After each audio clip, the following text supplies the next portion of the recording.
एक बार की बात है, कुंभ मेले में लाखों श्रद्धालु गंगा स्नान और पुण्य प्राप्ति के लिए इकट्ठा हुए। हर तरफ भक्ति और श्रद्धा का माहौल था। भीड़ में एक वृद्ध व्यक्ति अपने पोते के साथ आया था। वह पोते को इस पवित्र मेले का महत्व समझा रहा था। चलते चलते उन्होंने देखा कि एक व्यक्ति गंगा में स्नान कर रहा है, लेकिन बाहर आते ही किसी पर क्रोधित होकर चिल्लाने लगा। वृद्ध व्यक्ति मुस्कुराए और पोते से कहा, देखो बेटा, गंगा में स्नान करने से शरीर तो शुद्ध हो सकता है, लेकिन जब तक मन और विचार शुद्ध नहीं होंगे तब तक सच्ची पवित्रता प्राप्त नहीं होगी। आगे चलकर उन्होंने देखा कि एक साधु बड़े प्रेम से सबको भोजन बांट रहा था। वृद्ध व्यक्ति ने पोते से कहा, यह साधु वास्तव में कुंभ मेले का अर्थ समझता है। दूसरों की सेवा और प्रेम ही सच्चा धर्म है।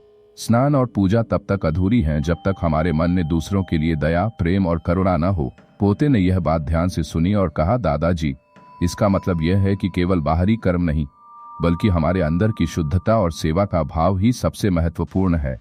वृद्ध ने प्रसन्न होकर कहा, बिल्कुल सही, यही कुंभ मेले का सच्चा संदेश है।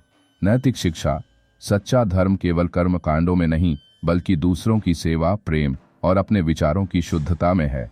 कैसी लगी ये कहानी? ऐसी कहानी देखने के लिए लाइक एंड सब्सक्राइब कीजिए।